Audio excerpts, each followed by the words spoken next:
Masechet Nedarim, Daf Lamed Gimel 33. Nous commençons au début du Perek, Daf Lamed Bet Amud Bet, les 5 dernières lignes. En ben amudar ana'a mechavero lemudar eimenu ma'achal.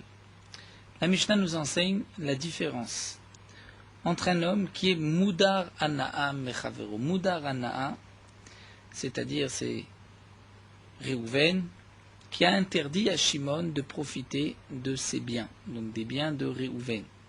Réhouven interdit ses biens à Shimon. Shimon devient mudar ana'a, il n'a pas le droit de profiter des biens de Réhouven. Réhouven va être appelé dans le langage des Chachamim le madir, c'est-à-dire celui qui a fait le neder et qui a interdit à son prochain de profiter de ses biens. Il peut y avoir deux sortes de mudar ana'a, c'est-à-dire, lorsqu'on regarde la position de Shimon, il peut y avoir deux sortes d'interdictions de profiter des biens de Réhouven, ou bien de profiter de la nourriture, ma'achal, de tout ce qui concerne le manger, la nourriture, la boisson. Et il peut y avoir aussi mudar ana'a, de tout, de ne tirer aucun profit de Réhouven. Donc bien sûr, tout dépend comment Réhouven a été madir Shimon, comment Réhouven a interdit à Shimon. Si Réhouven a dit à Shimon, je t'interdis tout ana'a, tout profit, à ce moment-là, c'est une interdiction de tout ana'a, donc il n'a pas le droit, Shimon n'a pas le droit de profiter de quoi que ce soit de Réhouven. Si Réhouven a dit, je t'interdis ma'achal, tout ce qui concerne la nourriture, là nous verrons qu'il n'y a que la nourriture, et nous verrons dans la Gemara exactement comment a-t-il formulé l'interdiction de ma'achal, de nourriture, pour que ce soit toutes les interdictions, pour qu'on puisse appliquer toutes les interdictions de la Mishnah. Donc la Mishnah nous enseigne d'abord la différence. En ben amudar ana, il y a de différence entre celui qui est mudar ana, c'est-à-dire Shimon, qui n'a pas le droit de profiter, aucun profit, mechavero, de son prochain Réhouven, et mudar eimenu ma'achal, au cas de Shimon qui n'a d'interdiction que de profiter de ma'achal, de la nourriture de Réhouven. Bien la différence c'est drissat haregel, c'est-à-dire de passer par la cour de Réhouven. Dans le cas où l'interdiction c'est juste ma'achal, Shimon pourra passer, même utiliser la cour de Réhouven comme raccourci, puisque ce n'est pas de la nourriture, ou bien encore kelim shenosim ba'em ochel nefesh, sont utiliser des ustensiles qui ne concernent pas ochel nefesh, la nourriture, c'est-à-dire une chaise, un lit qui n'est pas utilisé pour manger. Dans le cas où la ana'a, mudar ana'a, c'est tout profit de Réhouven, là, il n'a pas le droit ni de raccourcir par la cour, de prendre un raccourci par la cour de Réhouven, de raccourcir son chemin, ni de prendre un kéli, tout ustensile de Réhouven. La Mishnah continue et nous dit à mudar ma'achal mechavero. Si un homme, Shimon, est mudar ma'achal, n'a pas le droit de profiter de ce qui concerne la nourriture de mechavero de Réhouven, bien lo yashilenu n'a pas ukvara. Réhouven ne pourra pas lui prêter, n'a pas ukvara, une sorte de tamis, verechaim, une meule pour moudre le blé, vetanour ou un four, puisque tout ceci sert à la préparation de la nourriture. Aval machil l'homme, il peut lui prêter chalouk, un habit, vetabaat, une bague, vetalit, talit, un drap, vunezamim, et des boucles d'oreilles. Donc ceci est permis puisque ça ne sert pas au ma'achal, à la préparation de la nourriture. Donc nous allons expliquer la Mishnah à travers donc la Gemara. C'est vrai que la Mishnah a l'air toute simple, mais nous verrons petit à petit qu'il y a de grands chidushim dans la Mishnah. Tout d'abord, demande la Gemara Mantana, qui est l'auteur de cette Mishnah, qui est l'auteur de la Mishnah, qui nous dit que lorsque Réhouven a interdit à Shimon de profiter de ses biens, Shimon n'a pas le droit de raccourcir son chemin par la cour de Réhouven. C'est-à-dire que d'utiliser la cour comme raccourci, juste de passer, c'est aussi une ana'a, un profit, puisque Réhouven a interdit à Shimon de profiter de ce qui lui appartient, des biens de Réhouven, donc Shimon n'a pas le droit. Qui est l'auteur de cette Mishnah qui pense qu'un raccourci juste passé par son chemin, c'est une ana'a, un profit? Amar Ravada Barahava.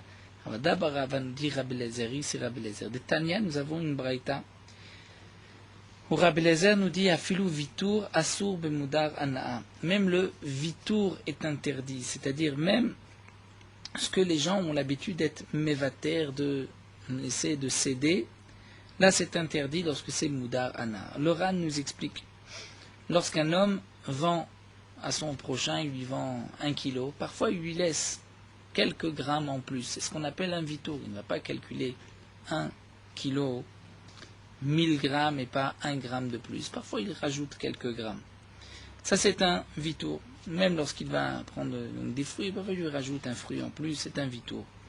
Mais si Réhouven a interdit à Shimon de profiter de ses biens, un tel vitour est interdit puisque Shimon profite de ce vitour, de ce que Réhouven lui aura cédé.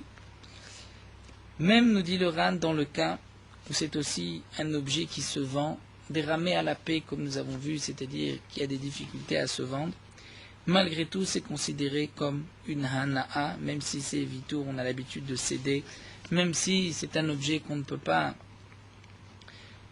vendre facilement, donc ce n'est pas une grande tova, une grande hana'a que Réhouven laisse à Shimon, malgré tout, c'est interdit.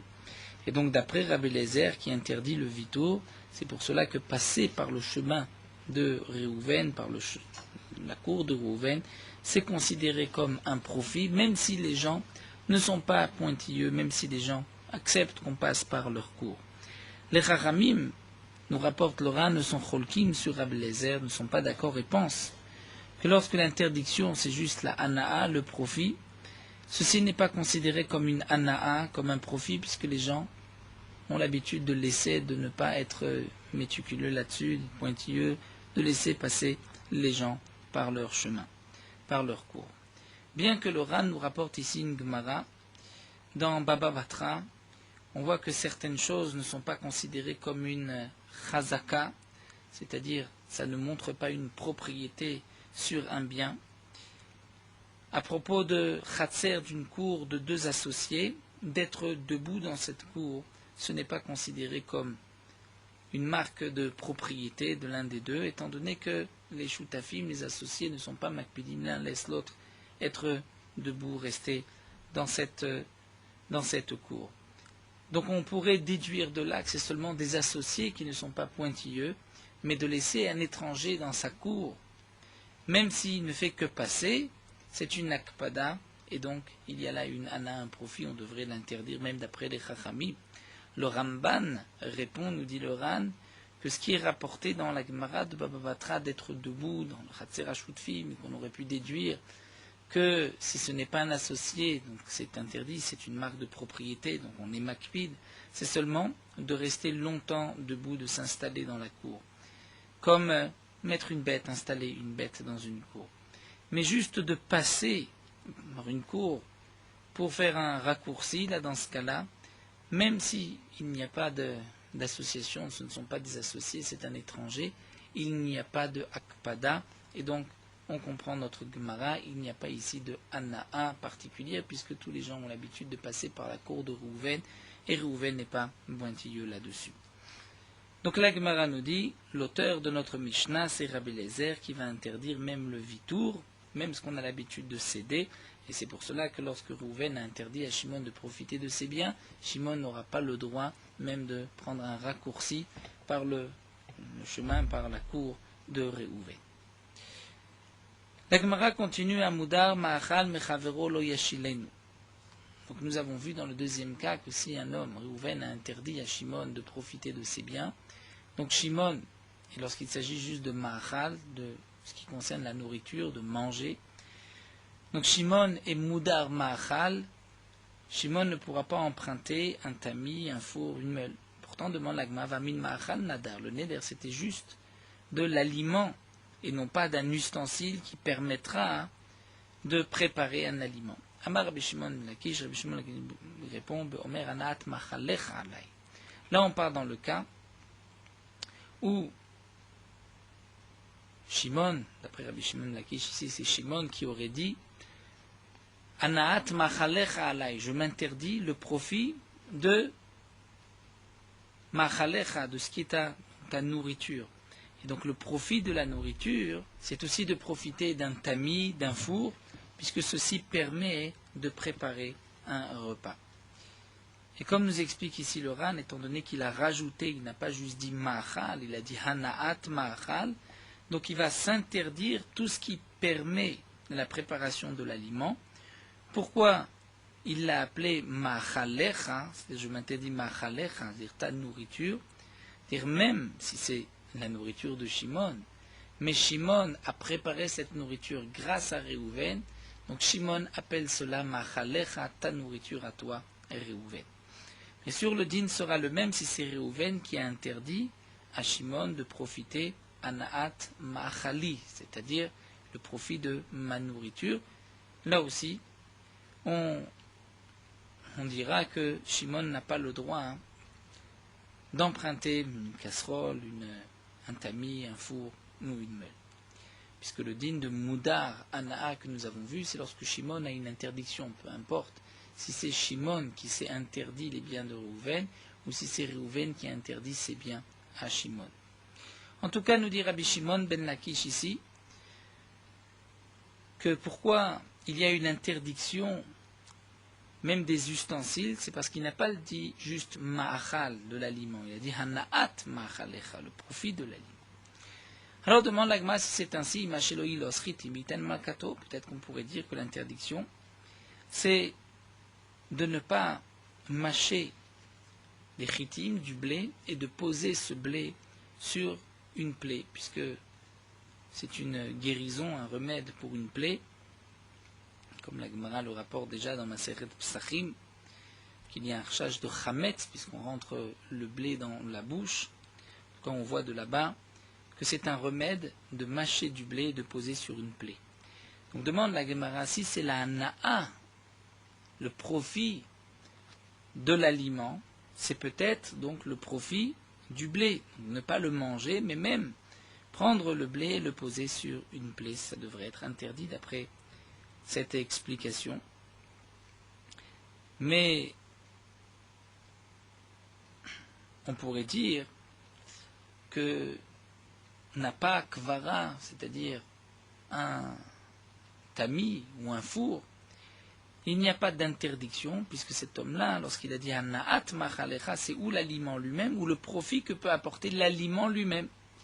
Alors Rava rajoute et nous dit Be'omer hana'a mevia l'idée ma'achalecha alay. Là on parle dans le cas où Shimon a dit je m'interdis le profit de ce qui m'amènera l'idée ma'achalecha, à la préparation donc, de ton aliment alay sur moi, je me l'interdis. Donc hana'a mevia l'idée ma'achal d'après les autres versions. Donc une hana'a, un profit qui m'amène à la nourriture.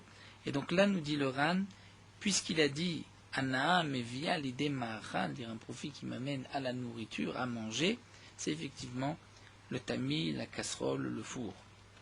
Si un homme dit juste hana'at ma'achalecha alay, là il va s'interdire de mâcher du blé et de poser le blé, donc le blé de Rouven, sur la plaie de Shimon. Lorsqu'il a dit ma'achal lui-même, c'est vraiment la nourriture qu'on va manger. Mais précise bien le Ran, lorsqu'un homme a dit je m'interdis hana'a mevia l'idée ma'achal, c'est-à-dire le profit de ce qui va m'amener à la nourriture, là il n'y a pas d'interdiction de prendre du blé, de le mâcher et de le poser sur une plaie. La Gemara continue, Amar Rav Papa précise, sac le'avi perot, si un homme veut emprunter, donc Shimon veut prendre de Réhouven un sac, le'avi perot, même dans Shana Kodesh, le sac est appelé un sac, en général le sac était fait de poils de chèvre, le'avi perot pour amener des fruits, vechamor lavi alaf perot, ou un âne pour porter dessus des fruits, va filutzana be'alma, et même un panier aussi. Ceci est considéré hana'a mevia l'idée ma'achalou, c'est un profit qui amène au ma'achal. C'est-à-dire même si ce n'est pas un ustensile avec lequel on va préparer un aliment comme un tamis, comme une marmite, comme un four, mais un sac ou un âne pour amener, ou un panier pour amener chez lui les aliments, ça aussi ça fait partie de la hana'a mevia l'idée ma'achal. Et puis si Shimon se l'est interdit, il y aura là encore une interdiction. Et Rav Papa se pose le problème. se pose la question dans le problème suivant. Sous l'irkov alav. Quel est le din lorsque Shimon s'est interdit de tirer profit de Réhouven, mais sous ces termes, Ana'a mevia l'idée ma'achal, un profit qui m'amènera au ma'achal à manger.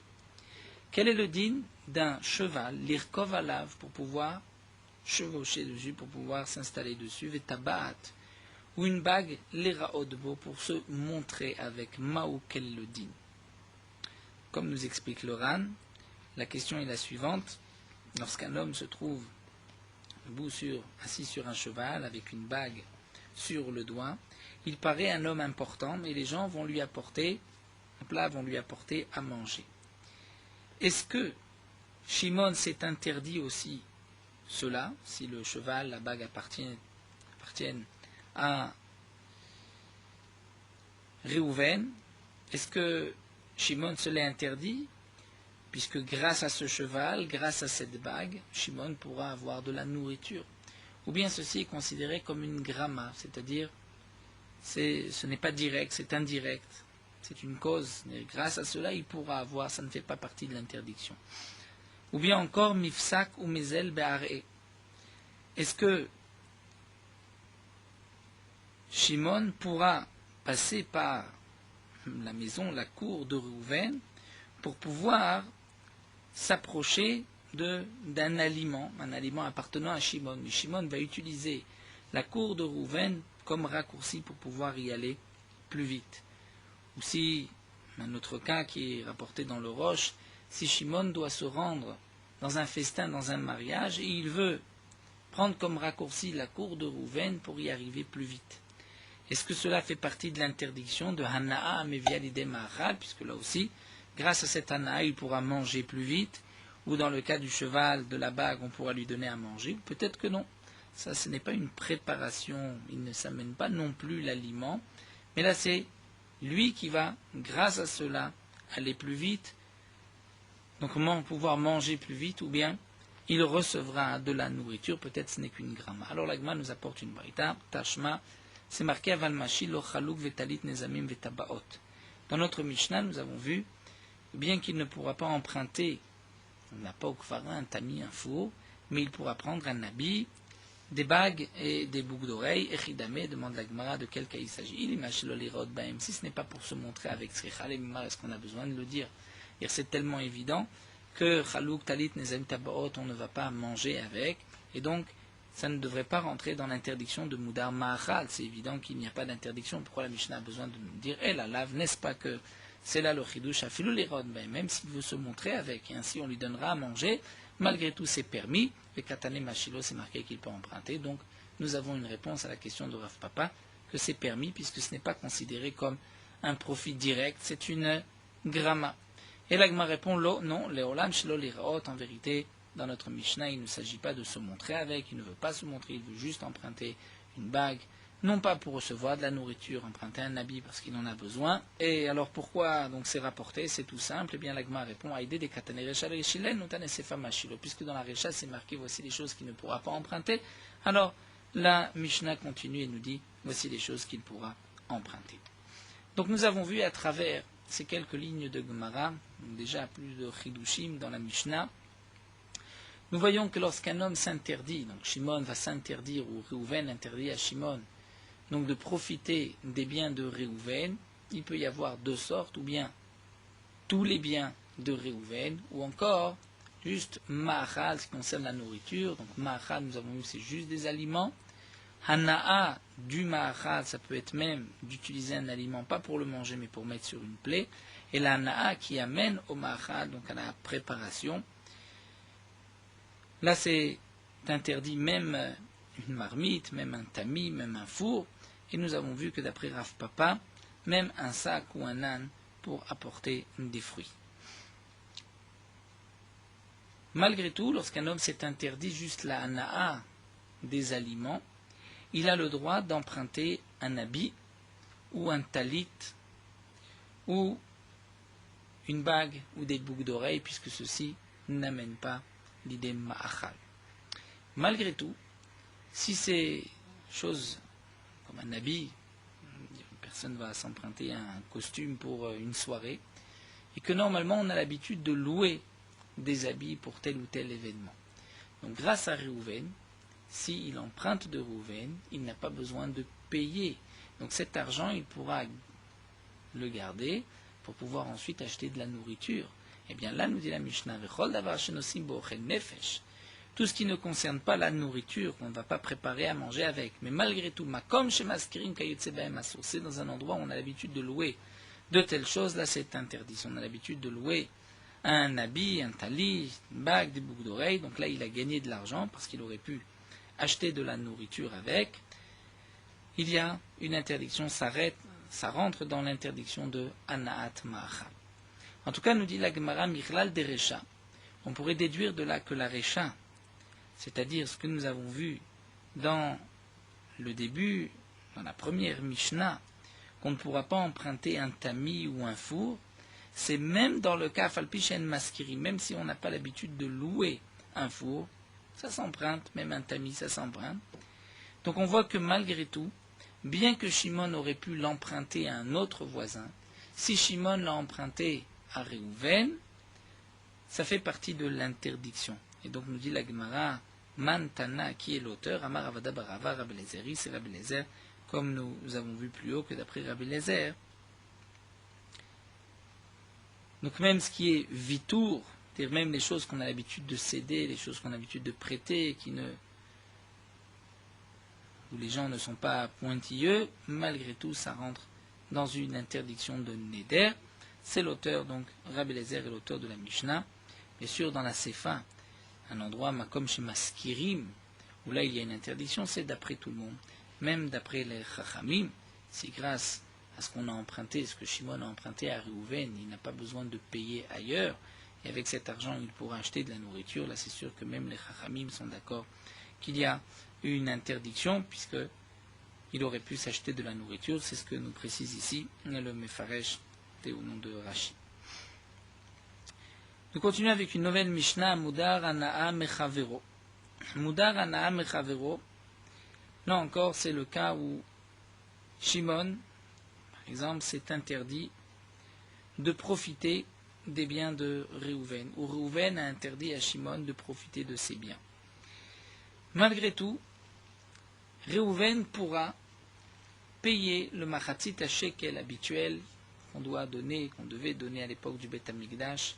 Toute personne devait donner un machatzit à shekel, un demi-shekel par an, pour avoir une part dans les korbanot tzibour, dans les korbanot de la communauté, dans les sacrifices de la communauté, comme le korban tamid de tous les jours et le moussaf des fêtes. Bien que Shimon n'a pas le droit de profiter donc des biens de Réhouven, malgré tout Réhouven pourra payer le machatzit à shekel à la place de Shimon. Ou pourrait être rovo. Si Shimon doit de l'argent à Lévi, Réhouven pourra aller rembourser cette dette à Lévi. Ou marzirlo et avedato. Si Shimon a perdu un objet, Réhouven pourra aller lui rendre cet objet. Dans ces trois cas, ce n'est pas considéré comme si Shimon profitait de Réhouven, comme nous allons le voir. Plus encore, nous dit la Mishnah, Makom shenotnim ale asachar, dans un endroit où on a l'habitude de prendre de l'argent lorsqu'on rend un objet. Prenons le cas où Réhouven a dû s'absenter de son travail pour pouvoir rapporter l'objet trouvé, donc l'objet perdu par Shimon. Donc Shimon normalement aurait dû, dans cet endroit, payer à Réhouven le bitul melacha, c'est-à-dire l'argent que Réhouven a perdu par son manque de travail. Dans ce cas-là, donc bien sûr que Réhouven, lui, ne s'est pas interdit de profiter de Shimon. Donc Réhouven aurait pu prendre l'argent de Shimon, l'argent du travail que Réhouven a manqué pendant le temps où il a rendu cet objet. Mais si Réhouven refuse de prendre cet argent, il ne pourra pas laisser cet argent chez Shimon, parce qu'à ce moment-là, Shimon a gagné grâce à Réhouven, il n'a pas besoin de débourser de l'argent. Et là, dans ce cas-là, nous dit la Mishnah, Tipol Ana'a le Ekdesh, la Ana'a sera donnée au Ekdesh, c'est-à-dire si Réhouven refuse de prendre cet argent, il ne pourra pas dire je suis Mochel, je te laisse l'argent, il faudra rendre cet argent au Ekdesh. Donc nous allons voir dans la Gemara la raison de cette Mishnah. Comment se fait-il que Réhouven a la possibilité de payer le machatzit shekel, de rembourser la dette de Shimon. Après tout, Shimon a tiré un profit de Réhouven.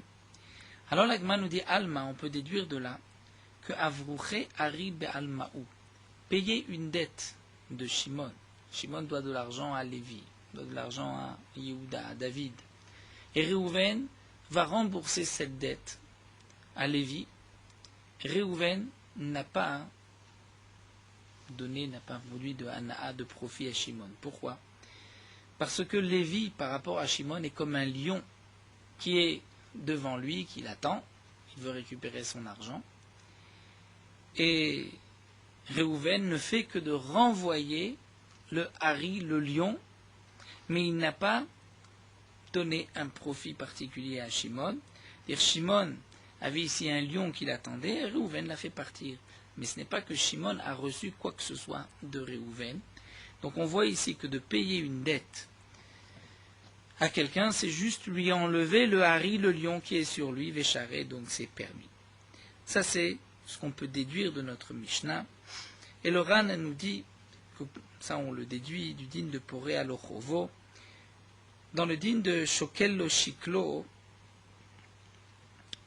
on doit rajouter encore un petit quelque chose, c'est que nous avons une Gemara dans Maseret Ktubot, que nous avons vu, que même si un homme ne donne pas son machatzit à shekel, il a quand même une part dans les korbanot. Comme c'est marqué, lorsqu'on prélevait la trouma talishka, donc on prenait, les kohanim prenaient l'argent qui se trouvait, donc tous les machatzit à shekel étaient placés dans une pièce au Beth Amikdash, une lishka, et on venait prendre de cet argent pour ensuite acheter des korbanot. On remplissait 3 coupottes, 3 caisses, et lorsqu'on prélevait pour remplir ces caisses, donc on prenait pas seulement pour celui qui avait donné, qui avait son machatzit shekel ici, mais on prenait de l'argent même pour celui qui a perdu son machatzit shekel, pour celui qui a déjà payé mais qu'on n'a pas pu encore ramener au Beth Amikdash, on n'a pas encore ramené son argent ici, ou même pour celui qui par la suite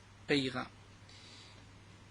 Donc de toutes les manières, Shimon a quand même une part dans les korbanot. Et donc lorsque Réhouven va payer la dette de Shimon, ou va payer son machatzit shekel, il a simplement enlevé le lion qui se trouvait devant Shimon, mais Shimon n'a pas tiré de profit direct de Réhouven, et donc c'est permis. Mais alors demande l'Agma Mantana, qui est l'auteur de cette Mishnah, Amar Raboshen dit Zodivrei Hanan. Et ce sont les paroles de Hanan. Hanan que nous avons vu dans Masechet Ktubot. La Gemara va nous rapporter juste après, un peu plus loin, le din de Hanan. C'est lorsque un homme est parti en outre-mer et il a laissé sa femme sans la nourrir, sans maisonnote, sans lui laisser d'argent. Un homme se lève, une bonne âme, et décide de nourrir cette femme. Cet homme pense récupérer son argent lorsque le mari reviendra. Eh bien, Hanan nous dit que non, il a perdu son argent.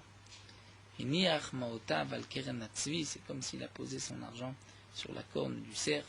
Et cet homme ne pourra pas réclamer d'argent au mari. Les Chachamim, Bnei Kohanim Gdolim n'étaient pas d'accord et pensaient que cet homme-là pourra jurer combien il a donné pour cette femme et récupérer de l'argent du mari. Donc ici, nous dit la Gemara, l'auteur de la Mishnah, c'est Hanan. Pourquoi Hanan? Comme nous explique ici le Ran, puisque d'après Hanan, lorsqu'un homme va nourrir une femme, le mari devait la nourrir. Donc cet homme a nourri cette femme à la place du mari, il a perdu son argent, bien qu'il a payé à la place du mari, mais c'est comme s'il a enlevé le lion. Le lion ici, c'est peut-être la femme qui attendait les maisonnotes. Donc il a enlevé ce lion à cet homme-là, et donc cet homme-là ne lui doit rien. Donc on retrouve le même principe. Celui qui a payé donc des maisonnotes, de la nourriture pour cette femme ne peut pas récupérer son argent, il a simplement fait enfuir le lion. Donc de même, lorsque Réhouven va payer la dette, ce que Shimon doit à Lévi, il a simplement enlevé ce lion Lévi de Shimon. Rava Amar, Rava n'est pas d'accord, Rava nous dit Afilutema divra kol. On peut dire que même d'après les Chachamim, dans notre cas c'est permis. Pourquoi? Parce que dans notre cas, on parle dans un cas particulier, Gabé Moudarana, on parle de Yaïv Almenat Shlo Lifroa. On parle dans notre Mishnah, d'un cas très précis, où lorsque Shimon avait emprunté de l'argent à Lévi, il avait emprunté de l'argent sous cette condition. Lévi, tu ne pourras pas me réclamer cet argent. Lorsque je me déciderai à te rendre cet argent, je te rendrai cet argent.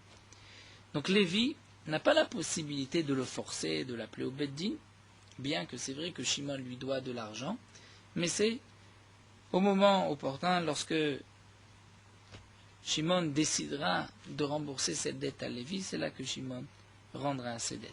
Même si c'est vrai que lorsque Shimon va rencontrer Lévi, il aura honte de ne pas lui rendre cette dette, puisqu'il fait traîner les choses. Malgré tout, si Shimon ne veut pas rembourser, Lévi ne peut pas l'attaquer au Beddin. Il a prêté sous cette condition. Il faut imaginer le cas où Lévi sera, entre guillemets, assez fou pour prêter son argent de cette manière. On peut imaginer un cas où c'était sous cette condition, c'est-à-dire je ne pourrai pas te forcer, mais tu me dois cet argent. C'est peut-être pour alléger, pour aller à la rencontre de Shimon. Donc nous dit Rava dans notre Mishnah, lorsque c'est marqué que Rouven pourra payer la dette de Shimon, où là c'est vrai que c'est considéré comme Mavrouché Hari, comme si on enlève un lion, c'est-à-dire que Shimon n'a rien profité de l'argent de Rouven, c'est lorsque Shimon n'était pas forcé, n'était pas tenu par une date, par un moment précis pour rendre cet argent à Lévi. Donc là on peut dire que Rouven ne lui a rien donné, mais dans le cas, bien sûr, Shimon a une dette vis-à-vis de Lévi, là, Rouven ne pourra pas payer cette dette, puisque sinon Shimon profitera des biens de Rouven. Le Ran rajoute, il nous dit, bon, mais cette réponse est valable pour la dette, mais pour le Machatzit Shekel, comment on va permettre d'après les Chachamim, puisque le Machatzit Shekel, lorsqu'un homme ne paye pas, à ce moment-là, les Gizbarim vont réclamer cet argent. Alors, le Ran nous explique, on parlera dans le cas où un homme a envoyé son Machatzit Shekel, le Machatzit Shekel a été volé ou perdu en route, et c'est marqué que si on a déjà prélevé la terouma au Bet Amikdash, il n'est pas tour de rembourser. Il n'est pas obligé de rembourser, il doit simplement jurer au Gizbarim que l'argent a été volé ou perdu, et donc ce qui a été prélevé pour lui aussi, puisque c'était en route pour le Bet Amikdash. Donc dans ce cas-là, si Shimon a déjà envoyé son Machatzit Shekel, il a été perdu. Shimon n'est pas obligé de payer encore une fois son Machatzit Shekel. Si Réhouven lui paye ce Machatzit Shekel, là, il ne lui a pas donné de profit, il n'a pas fait profiter de ses biens, puisque de toutes les manières, Shimon en était dispensé. Bien que, nous dit le Ran, les gens avaient l'habitude dans ce cas-là, malgré tout, de payer, mais étant donné que le Gizbar, le responsable du Glesh, ne pouvait pas le forcer, il pouvait simplement jurer et dire « je l'ai perdu » et il était dispensé de paiement, eh bien, Réhouven n'a pas donc fait profiter quoi que ce soit à Shimon, et donc c'est pour cela que c'est permis. Donc nous avons deux manières de comprendre notre Mishnah. Lorsque Shimon a l'interdiction de profiter des biens de Réhouven, malgré tout Réhouven peut lui rembourser une dette, ou Réhouven, c'est-à-dire une dette que Shimon devait à Lévi, et Réhouven pourra aussi payer le Machatzit Shekel à Shimon. Bien que Shimon va tirer profit, puisque maintenant il n'est pas obligé de payer sa dette, de payer le Machatzit Shekel, donc comment se fait-il que ce soit permis? Nous avons vu deux réponses. Ou bien, l'auteur de la Mishnah, c'est Hanan, et d'après Hanan, payer une dette, ce n'est pas faire profiter Shimon des biens de Rouven, puisque nous avons vu ailleurs que c'est considéré comme Mavri Hari, comme simplement enlever un lion de devant Shimon, mais d'après Rava, ici on parle dans un cas particulier, on parle où le prêt avait été fait sous cette condition que Lévi ne pourra pas réclamer cet argent, et donc on peut expliquer la Mishnah même d'après les Chachamim. L'Agma va nous rapporter cette marloquette entre Hanan et les Chachamim, et ensuite l'Agma nous expliquera pourquoi Rava n'a pas expliqué comme Rav Oshia, et pourquoi Rav Oshia n'a pas expliqué comme Rava. Maï Hanan, quelle est cette marloquette entre Hanan et les Chachamim? D'Etnan, nous avons une Mishnah Mish al Natayam, ce que nous avons rapporté auparavant. Si un homme est parti en outre-mer, Vamad Echad Upirnes et Ishto, un homme s'est levé et a décidé de nourrir sa femme. Hanan Amar Ibedet Motav, Hanan dit, il a perdu son argent. Les enfants des Kohanim Gdolim étaient en marloquette, ils ont dit Shabak Amotzi Veitol, il peut jurer combien il a dépensé pour cette femme, Veitol, il prendra du mari. Amar Rabbi Dossa ben Arkinas qui dit vrai, Rabbi Dossa ben Arkinas pense comme les Bnei Kohanim Gdolim, et Rabbi Yochanan ben Zakkai a dit Yafé Amar Hanan, lui est d'accord avec Hanan, Iniach Motav al Keren Atzvi, celui qui a nourri la femme, a posé son argent sur la corne du Tsevi, du cerf, et donc il ne pourra rien récupérer. Pour mieux comprendre ce que la Gemara nous enseigne ici, que de payer une dette, c'est considéré juste comme Mavriach Hari, ou comme nous l'avons vu dans la Mishnah de Hanan, de nourrir une femme, c'est considéré comme aussi Mavriach Hari. On peut rapporter l'explication de Tosfot, qui nous dit que le mari aurait pu dire dans le cas de la femme, que peut-être tu n'avais pas besoin de la nourrir, puisqu'elle aurait pu se suffire de ces Maaseh Yadea, comme nous avons vu dans Maseret Ketubot, qu'une femme peut travailler et prendre cet argent pour se nourrir. Donc le mari aurait pu dire à cet homme-là, tu n'avais pas à nourrir ma femme, puisque de toutes les manières, elle aurait pu se suffire à ces Maaseh Yadea. Donc c'est pour cela qu'on peut comparer cela à Mavriach Hari, et le mari n'a pas gagné lorsqu'on lui a donc payé les mésonotes, qu'on a nourri sa femme, puisque, au contraire, il aurait pu donc dire, ma femme aurait pu se suffire différemment. De même, nous dit Tosfot, pour Poré Achovo, payer une dette, c'est vrai que, comme nous l'a dit la Gemara ici, donc il n'y a pas de Hana'a, même d'après Eravoshia, il n'y a pas de Hana'a, puisque d'après Hanan, c'est Mavriach Hari, pourtant il lui doit de l'argent. Comment on peut comparer cela à Mavriach Hari? Et là, Tosfot nous dit que Shimon aurait pu dire, simplement j'aurais pu demander, être méfaillé, c'est-à-dire supplier Lévi de renoncer à cette dette. Donc d'une certaine manière, Réhouven ne lui a pas fait un grand bien de payer cette dette, puisque Shimon aurait pu se débrouiller différemment, aurait pu s'arranger avec Lévi, et lui demander d'être morel, de renoncer à cette dette, ou même dans le cas d'un mashkon, comme soulève ici le Ran, qu'il lui dit s'il avait prêté avec un gage, donc il y a un gage qu'il veut récupérer, il a aussi, j'aurais pu lui demander de me rendre, et que j'aurais pu récupérer peut-être donc le mashkon, et Lévi aurait renoncé à cette dette, et donc nous dit Tosfot, ce n'est pas considéré comme une dette sûre, peut-être que Shimon aurait pu se défaire de cette obligation, et c'est pour cela que c'est considéré comme Mavriach Hari, c'est-à-dire qu'en fin de compte, Réhouven a simplement fait que d'enlever un lion qui est là sur Shimon, tant que bien sûr Shimon n'a pas forcé ou supplié Lévi de renoncer à cette dette.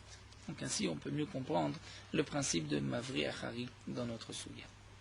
Donc l'Agma nous dit Rava lo amar ke Raboshia. Pourquoi Rava n'a pas expliqué comme Raboshia que l'auteur de la Mishnah c'est Hanan? Là c'est simple, des Kamokim Matnim qui livraient à Kol.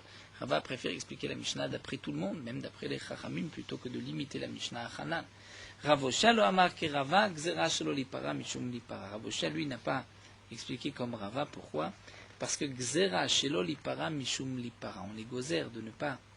Shelo lipara mishum lipara. On les gozère même dans le cas où Shimon a emprunté sans obligation de rembourser à Lévi, même dans ce cas-là, Réhouven ne pourra pas payer cette dette, ce que doit Shimon à Lévi. Pourquoi? Parce qu'on est gozère de peur que Réhouven va aussi payer la dette de Shimon à David, dans le cas où David a prêté à Shimon de l'argent, mais à condition de pouvoir lui réclamer cet argent. Donc on craint, même dans le cas où Lévi avait dit à Shimon, je te prête de l'argent, je ne pourrai pas réclamer cet argent, quand tu voudras, tu me rendras cet argent. Malgré tout, malgré ce cas-là, bien que dans ce cas-là, ça devrait être permis, d'après Raboshia, mais on doit faire une gzera, de peur qu'on risque même, dans le cas où Shimon devait rembourser, il était tenu par une date, et que dans ce cas-là, on craint que Rouven va aussi lui rembourser cette dette. C'est pour cela que Raboshia n'explique pas comme Rava, puisque même dans ce cas-là, chez l'Olipara, c'est interdit malgré tout, Midé et Rabbanan. Donc voilà, nous avons terminé ici le début de cette Mishnah. C'est vrai que là, le Ran s'étend encore avec Pirushim par rapport à, il compare avec la Gemara dans Masechet Ktubot. Il nous rapporte aussi quel est le din, la halacha. Mais nous allons nous arrêter ici. On reprendra avec la suite de la Mishnah concernant la Aveda, qui est en soi donc une nouvelle souya.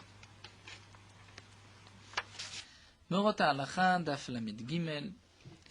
Nous avons une halacha, le Moshe Missina, une halacha qui a été donnée depuis Moshe Rabbeinu, que les lanières des tefilin doivent être teintes de couleur noire, que ce soit les lanières des tefilin de la main, les lanières des tefilin de la tête. Si les lanières ne sont pas de cette couleur, on ne peut pas accomplir la mitzvah. Nous avons l'obligation de les noircir, pour que ce soit noir comme le corbeau, shchorot kaorev. Il faudra donc teindre les lanières du côté extérieur. Le côté extérieur, c'est du côté de la peau où il y avait les poils de la bête, puisque à cet endroit-là, la peau est plus lisse que du côté intérieur, et il n'est pas nécessaire de teindre aussi du côté intérieur. D'après le Rambam, on rapporte qu'il est bon de teindre aussi de l'autre côté, mais nous n'avons pas cette habitude, et que le Ben Ishraï rapporte que d'après la Kabbalah, il faut noircir les Retzot Tefilin des deux côtés. Mais malgré tout, le Ben Ishraï écrit lui-même que nous n'avons pas l'habitude de mettre des deux côtés du noir, seulement d'un seul côté, du côté extérieur. Si les Tefilin ont, avec le temps, perdu de leur couleur, il faudra les noircir et de faire attention en particulier là où on attache les Tefilin, puisque à cet endroit, souvent, la couleur, la peinture s'épluche et s'enlève. Le Shulchan Aruch nous dit qu'il est bon de les noircir l'ishma, et que ce soit un Israël qui le fasse et non pas un non-juif. D'après le Shulchan Aruch, si on ne va pas noircir les Retzot des Tefilin l'ishma, ce n'est pas Meakev Bediavad, donc Bediavad si on a oublié de le dire, ou que même un non-juif a noirci les lanières, les Retzot sont cachers. Mais d'après le Rama, il faut noircir les Tefilin l'ishma, si ça n'a pas été fait, les Tefilin sont psoulot.